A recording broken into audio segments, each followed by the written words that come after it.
Diutusnya Nabi Nuh oleh Allah pada saat terjadi kekosongan di antara dua rasul atau fatrah, yang jika dibiarkan begitu saja ajaran-ajaran agama yang sudah dibawa Nabi sebelumnya akan dilupakan oleh para manusia. Pada masa fatrah itu, Nabi Nuh mendapatkan wahyu kenabian dari Allah untuk memberikan ajaran agama Islam. Pada saat itu, kaum Nabi Nuh tidak menyembah Allah melainkan yang disembah adalah patung berhala yang dibuat oleh tangan para manusia atau para kaum Nabi Nuh alaihi salam. Berdasarkan kepercayaan kaum Nabi Nuh pada saat itu, patung berhala yang telah dibuat dan nama patung-patung itu berasal dari nama para ulama yang hidup di masa sebelumnya, dengan alasan untuk mengenang jasa para ulama tersebut dan semangat ibadah umat terdahulu. Nama patung berhala yang dibuat oleh kaum Nabi Nuh yang belum mengenal Allah, seperti Wed, dan Suda, Yatuk dan Nasr. Pada masa-masa kondisi suatu kaum sedang mempercayai patung berhala itu, Nabi Nuh diutus oleh Allah untuk meyakinkan para kaum itu agar mengikuti ajaran Allah dan tidak menyembah patung berhala. Nabi Nuh memiliki kemampuan yang cukup luar biasa ketika berargumentasi dengan orang lain. Hal ini dikarenakan Nabi Nuh memiliki akal yang cerdas dan kemampuan bicara yang santun, baik, dan sabar dalam beradu argumentasi. Namun, kaumnya yang tidak taat itu menolak ajakan Nabi Nuh. Hal ini terkandung di dalam Al-Quran Surat Al-A'raf ayat 59. Sesungguhnya kami telah mengutus Nuh kepada kaumnya, lalu ia berkata, "Wahai kaumku, sembahlah Allah, sekali-kali tak ada Tuhan bagimu selainnya.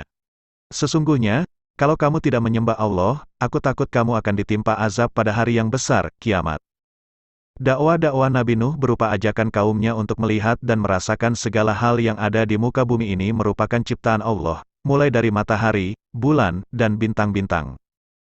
Bukan hanya memberikan bukti akan tanda kebesaran Allah, Nabi Nuh juga memberikan dakwah bahwa setiap amalan perbuatan yang dilakukan oleh manusia akan ada ganjarannya dari Allah.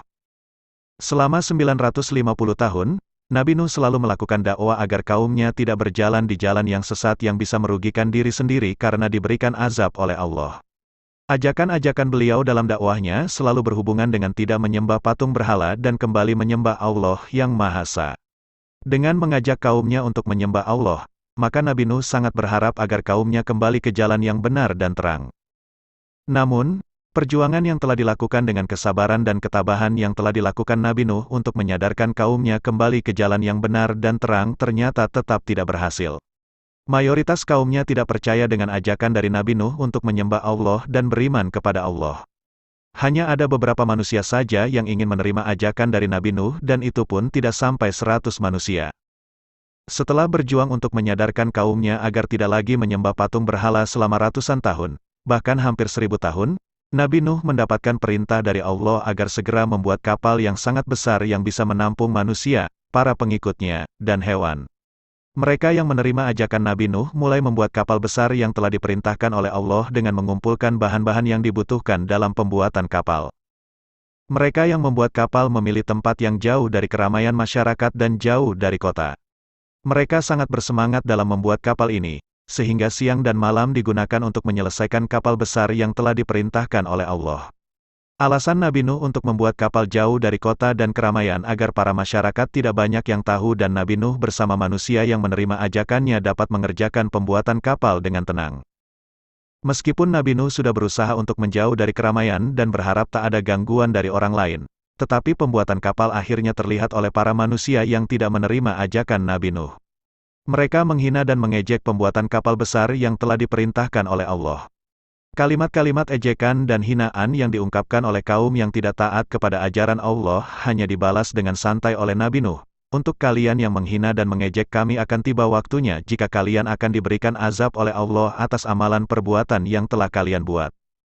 Ketika mereka yang menghina Nabi Nuh dan pengikutnya membuat kapal, sebenarnya Nabi Nuh sudah memberitahu kepada mereka kaum kafir bahwa akan ada banjir bandang yang sangat besar yang bisa menenggelamkan seluruh manusia. Namun, kaum kafir itu tetap tidak percaya apa yang dikatakan oleh Nabi Nuh. Bahkan, anak dari beliau juga tidak percaya dengan apa yang dikatakan oleh ayahnya dan lebih memilih untuk menjadi kaum kafir karena bisikan setan dan hasutan dari kaum kafir itu. Kapal yang sudah selesai dibuat oleh Nabi Nuh dan para pengikutnya. Kemudian Nabi Nuh menerima wahyu dari Allah, "Siap-siaplah engkau dengan kapalmu, bila tiba perintahku dan terlihat tanda-tanda daripadaku maka segeralah angkut bersamamu di dalam kapalmu dan kerabatmu dan bawalah 2 pasang dari setiap jenis makhluk yang ada di atas bumi dan berlayarlah dengan izinku." Hingga tibalah waktunya hujan turun dengan sangat deras dan air pun mulai menggenangi daratan yang rendah terlebih dahulu. Perlahan-lahan air yang sudah menggenangi dataran rendah mulai meninggi dan menuju ke dataran tinggi. Hingga pada akhirnya air bah itu sudah mulai menggenangi seluruh daratan dan hanya orang-orang mukmin dan pasangan makhluk hidup saja yang ada di kapal Nabi Nuh yang berhasil selamat dari air bah yang menenggelamkan seluruh daratan. Kapal Nabi Nuh mulai berlayar melewati air bah itu dan saat berlayar terlihat para orang-orang kafir yang berusaha untuk menyelamatkan diri agar tidak terbawa air lebih jauh.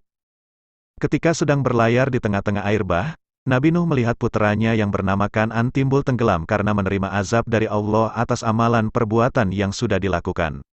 Nabi Nuh sangat bersedih dengan kepergian anaknya yang meninggal dalam keadaan kafir, tidak beriman, dan belum mengenal Allah. Banjir bandang yang sudah membinasakan kaum kafir dan zalim kepada hukum Allah, mulai mengalami surut. Air yang tadinya banyak, tiba-tiba sudah surut dengan cepat karena diserap oleh bumi. Setelah air bah atau banjir bandang yang sudah surut, kapal Nabi Nuh mulai berhenti di atas bukit Judi.